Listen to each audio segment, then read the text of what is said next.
Bonjour, vous écoutez l'épisode 32 de Change ma vie, le podcast qui vous donne des outils pour votre esprit. Je suis Clotilde Dussoulier, auteure culinaire mais aussi exploratrice de ma vie intérieure, et je partage ici les découvertes qui ont changé ma vie. Change ma vie est un podcast publié tous les jeudis et vous retrouverez les éléments et les ressources dont je parle sur le site changemavie.com. Abonnez-vous au podcast sur iTunes pour être notifié des nouveaux épisodes chaque semaine. Petite annonce en passant, si vous avez l'impression d'être toujours trop sensible et que vous avez envie de mieux vivre vos émotions, vous aimerez sans doute mon cahier de l'indépendance émotionnelle, qui est basé sur l'un des épisodes les plus écoutés de ce podcast. C'est un cahier à télécharger gratuitement et qui vous apprendra en quoi consiste la responsabilité émotionnelle, comment cesser de se sentir comme une éponge face aux émotions des autres, et comment utiliser la touche pause avant de réagir aux situations qui se présentent à vous. Pour recevoir ce cahier, rendez-vous dès à présent sur changemavie.com/mesémotions, en un seul mot et sans accent. Je vous offre ce cahier gratuitement pour vous remercier de votre écoute fidèle et vous pouvez le télécharger à nouveau à l'adresse changemavie.com/mesémotions. Si vous suivez ce podcast depuis le début, vous savez que j'ai démarré les épisodes en abordant quelques notions fondamentales qui précisent l'articulation entre nos pensées et nos émotions. Si vous ne les avez pas encore écoutés, je vous les recommande vivement, il s'agit des épisodes 1 à 5. Mais pour vous rappeler brièvement ce dont on parle, c'est l'idée que le monde qui nous entoure, nos circonstances de vie, sont neutres. Dans le sens où elles ne génèrent en nous des émotions qu'à partir du moment où on a une pensée à leur propos. Donc, il se passe quelque chose, en soi c'est neutre, et c'est uniquement à partir du moment où j'ai une pensée, une phrase qui se forme dans ma tête, que cette pensée génère en moi une émotion.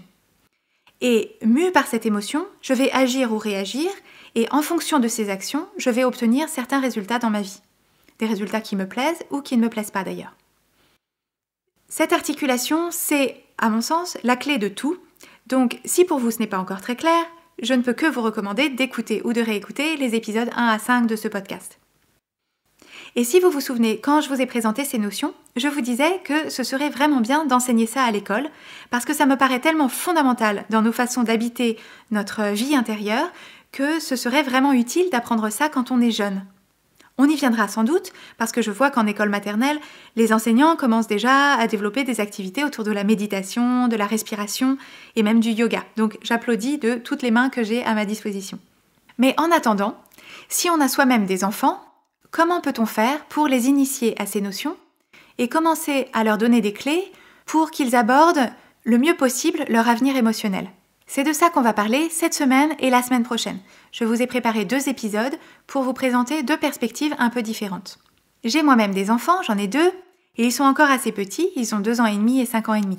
Donc je vais vous parler de mon expérience avec des enfants de ces âges-là et du fruit de mes lectures, de mes discussions et de mes réflexions en préparation de leurs prochaines années.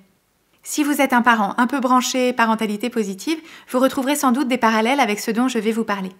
Et si vous n'avez pas d'enfants, ou pas encore, ou que vous n'en voulez pas, ou qu'ils sont déjà grands, vous pouvez écouter quand même ce qui va suivre. Il vous arrive peut-être d'être en contact avec des enfants, et c'est un éclairage qui pourra nourrir votre relation avec eux.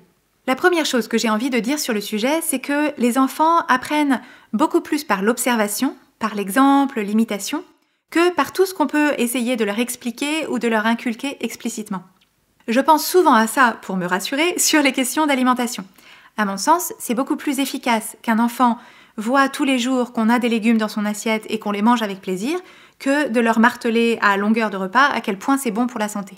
Donc la première chose à garder en tête, c'est que si, en tant qu'adulte, vous faites un cheminement sur votre vie intérieure, si vous vous employez à être mieux avec vous-même et avec les autres, c'est déjà énorme. Les enfants enregistrent ça et c'est déjà une bonne partie de la transmission. Pour autant, si on veut être plus intentionnel encore, une des clés pour aider un enfant dans sa vie émotionnelle, c'est l'accompagner dans l'accueil de ses émotions. Qu'est-ce que j'entends par accueillir ses émotions ? C'est une notion dont on a parlé dans l'épisode 2 de ce podcast qui s'appelle « Les émotions sont inoffensives ». Ça consiste à dire que toute la palette des émotions, celles qui nous plaisent comme celles qui ne nous plaisent pas, font partie de la richesse de l'expérience de l'être humain. Toutes ces émotions ont une fonction, toutes ont leur place. Mais comme il y en a qui nous sont pénibles, qu'on considère comme négatives, on a tendance à les craindre, à les fuir, à les éviter et à y résister de toutes nos forces quand on les voit arriver. Le problème, c'est que ce à quoi on résiste persiste. C'est comme essayer de maintenir un ballon sous l'eau. plus on le pousse vers le fond, plus le ballon pousse dans l'autre sens, c'est la poussée d'Archimède, et quand on le lâche, parce qu'on ne va pas rester comme ça éternellement à maintenir un ballon sous l'eau, le ballon jaillit à la surface avec encore plus de force. C'est pour ça que c'est important de prendre conscience que les émotions ne sont que des sortes de vibrations qui traversent notre corps. Si vous vous demandez d'ailleurs comment ça marche physiologiquement, c'est ce dont on a parlé dans l'épisode 13, la science des émotions. Et c'est important de comprendre ça parce qu'on peut garder en tête après qu'on ne meurt pas d'une émotion. Une émotion ne vous tue pas et on est complètement équipé pour les ressentir. Donc ces émotions, quand on les voit arriver, quand on les sent monter, le mieux qu'on a à faire, c'est les accueillir sans résister, sans avoir peur, en étant dans l'observation et une certaine forme de curiosité. C'est comme ça qu'on apprend petit à petit à les reconnaître, à les nommer et à identifier aussi l'effet que ça fait physiquement dans le corps. C'est donc une approche qu'il est très bénéfique de comprendre et de pratiquer pour les adultes, et c'est tout aussi important, voire plus important encore pour les enfants. Alors pourquoi est-ce que c'est si important ? Les enfants sont dans une période de leur vie où ils sont en train d'évaluer activement et d'enregistrer au fur et à mesure ce qui est vrai, ce qu'ils croient sur eux et sur le monde. Et en tout premier lieu, ils sont en train d'évaluer ce qui est bon pour eux, ce vers quoi il faut aller, et au contraire, ce qui constitue un danger pour eux, aussi bien physiquement qu'émotionnellement, et donc ce qu'il faut éviter à tout prix. Donc si on a une opportunité de leur apprendre à ce stade-là de leur construction émotionnelle que ces émotions, même pénibles, ne sont pas à craindre, qu'ils peuvent aller au-devant de ces émotions, quelle que soit leur nature, et qu'ils pourront les traverser et ressortir de l'autre côté, c'est un cadeau énorme à leur faire. Être prêt à accueillir toutes les émotions possibles, c'est approcher la vie avec courage, parce qu'on sait que, sauf danger physique évidemment, le pire risque qu'on court, c'est une émotion, et les émotions, on sait les gérer.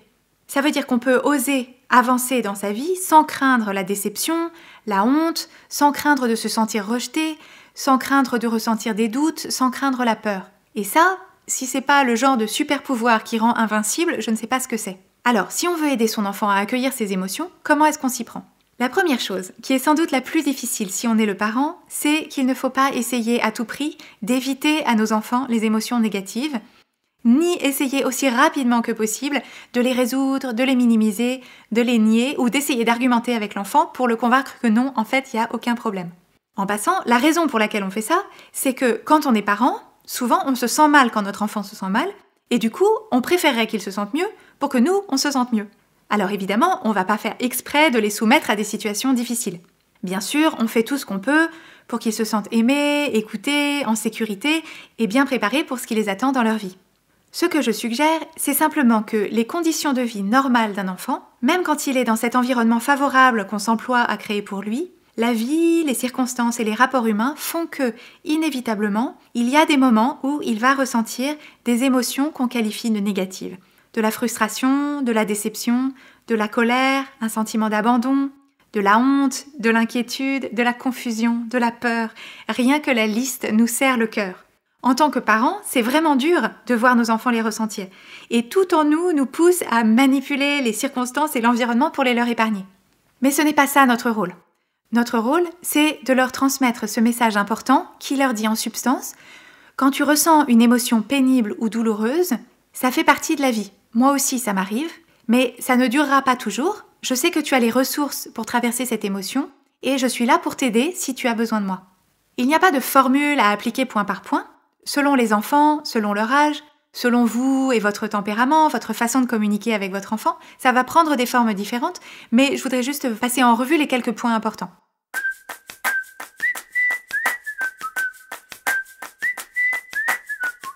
On peut d'abord l'aider à identifier l'émotion, à mettre un mot sur cette émotion.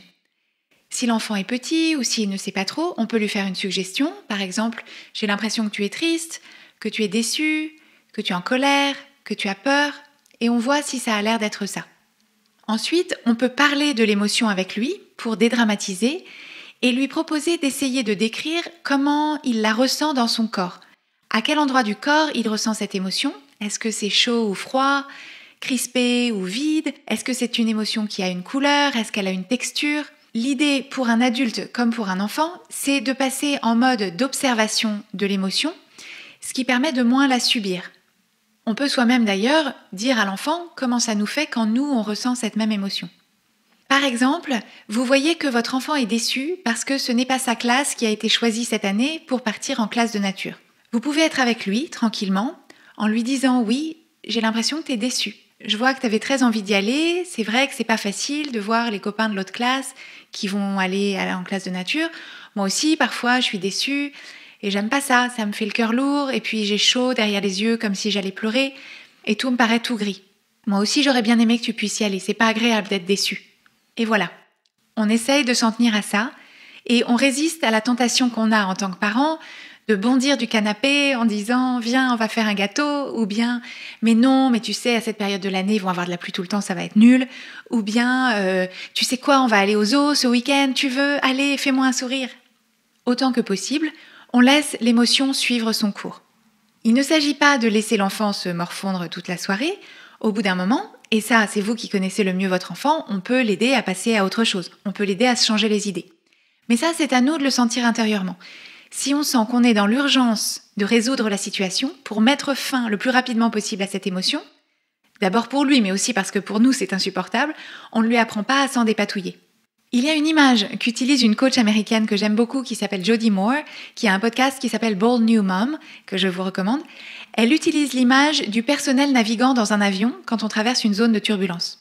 Donc il y a le message du pilote, il y a la petite loupiote qui dit d'accrocher sa ceinture de sécurité. L'avion commence à secouer un peu et en tant que passager, instinctivement, notre regard se porte sur le visage des hôtesses de l'air et des stewards. Si on voit qu'ils ont l'air complètement détendus, qu'ils traversent l'appareil et qu'ils vont s'installer tranquillement, s'asseoir le temps que ça passe, on se dit bon, c'est sans gravité, il n'y a pas de raison de s'inquiéter. Par contre, dans la même situation exacte, si on voit le personnel qui essaye de maintenir une attitude parfaitement calme parce que c'est leur métier, mais qu'on voit de l'inquiétude dans leur regard, de l'agitation entre eux, qui se précipitent pour parler au pilote, c'est à ce moment-là qu'on commence à avoir vraiment peur. En transposant avec nos enfants sont les passagers de l'avion et nous, on est le personnel navigant. Et quand l'enfant entre en zone de turbulence émotionnelle, s'il nous voit, nous, en mode branle-bas de combat, déclencher les masques à oxygène et armer les toboggans au niveau des issues de secours, les enfants se disent immédiatement « Ouh là là, c'est sérieux, il se passe quelque chose de grave ». Donc idéalement, si on reste calme, si on montre que nous, on sait que la turbulence n'est que passagère et qu'il est en sécurité, l'enfant peut se dire « Ok, c'est pas très agréable d'être secoué, il peut avoir mal au cœur et même peut-être un peu peur, mais il se dit « Ma vie n'est pas en danger ». Et à l'avenir, pour filer la métaphore, il ne s'empêchera pas de voyager et de découvrir le monde par crainte des turbulences. On a donc vu 2 bénéfices d'apprendre à accueillir ses émotions. Le premier, c'est que les émotions négatives paraissent moins pénibles à vivre si on évite de rajouter par-dessus une couche de résistance à la douleur et donc de souffrance supplémentaire. Le deuxième bénéfice, c'est que si on ne craint pas les émotions même négatives, on avance dans la vie avec courage et authenticité, en sachant que le pire qui puisse nous arriver, dans la plupart des scénarios de nos vies modernes, c'est une émotion, et que les émotions même pénibles, on sait quoi en faire et on survit. Et le troisième bénéfice, qui est de taille, c'est qu'une fois qu'on sait accueillir les émotions, qu'on sait les reconnaître et leur permettre d'être là tout simplement, on s'aperçoit qu'on n'est pas obligé d'y réagir d'une façon ou d'une autre. Pour la plupart d'entre nous, adultes comme enfants, réagir, c'est notre façon de gérer l'émotion. On ne sait pas quoi faire de cette émotion, c'est inconfortable, et donc agir ou réagir, c'est notre façon de la faire disparaître, de s'en débarrasser. Mais ça nous fait parfois faire des choses qu'on regrette après, ou qui sont interdites dans le cas d'un enfant. Si on sait accueillir l'émotion de colère, par exemple, on voit mieux la différence entre cette émotion pure qui se présente, qui nous regarde, qui est légitime et humaine, et ce qu'elle nous pousse à faire spontanément. Et ça introduit l'idée du libre choix dans la réaction. On arrive mieux à comprendre et donc à faire comprendre à l'enfant qu'on peut ressentir de la colère sans réagir de façon agressive, sans crier, sans taper, sans rien jeter par terre, adulte comme enfant d'ailleurs. Bien sûr, tout ça ne se fait pas en un jour, ni pour les petits, ni pour les grands, mais ce sont, à mon sens, des notions fondamentales pour avancer dans la vie avec clarté et sérénité. Et c'est tout ce qu'on souhaite à nos enfants, en tout cas moi. Comme exercice d'application cette semaine, si vous avez un ou plusieurs enfants, vous pouvez commencer par vous mettre au clair entre vous et vous sur la nature de votre ressenti en tant que parent quand votre enfant traverse une émotion qui lui est difficile ou désagréable. Si vous êtes honnête avec vous-même, est-ce que vous vous rendez compte que vous êtes tout de suite tenté d'intervenir pour mettre fin à l'émotion? Et de quelle façon est-ce que vous vous y prenez? Et est-ce que vous pensez que vous pourriez essayer petit à petit d'intervenir moins et d'accompagner plus? Ensuite, à la faveur, ou plutôt à la défaveur, d'une situation difficile que pourra traverser votre enfant, essayez de faire avec lui cet accueil de ses émotions. Donc nommer l'émotion, en parler, décrire le ressenti physique, et voyez ce que ça donne pour lui comme pour vous. Les premières fois, on peut se sentir un peu gauche ou un peu scolaire, mais il faut se faire confiance. Au fur et à mesure, on trouve le ton qui convient à notre style et à la relation et ça devient plus fluide. Si vous n'avez pas d'enfant vous-même et que vous avez écouté jusqu'ici, d'abord merci pour votre écoute. Et pour appliquer ce dont on a parlé aujourd'hui, vous pouvez imaginer être à la fois le parent et l'enfant dans les situations d'émotions désagréables. Est-ce que votre adulte intérieur a tendance à se précipiter pour vous changer les idées ou détourner votre attention quand vous ressentez une émotion négative? Et qu'est-ce que votre adulte intérieur pourrait dire à votre enfant intérieur quand ça ne va pas pour l'aider à accueillir cette émotion? Quel pourrait être le dialogue qui le rassure, cet enfant intérieur, qui dédramatise et qui lui fasse passer le message qu'il n'est pas en danger et que cette émotion, même pénible, fait partie de la vie? Vous retrouverez les notes de cet épisode sur changemavie.com où je vous invite également à télécharger le cahier de l'indépendance émotionnelle que je vous offre gratuitement à l'adresse changemavie.com/mesémotions en minuscules et en un seul mot. Merci et à jeudi prochain.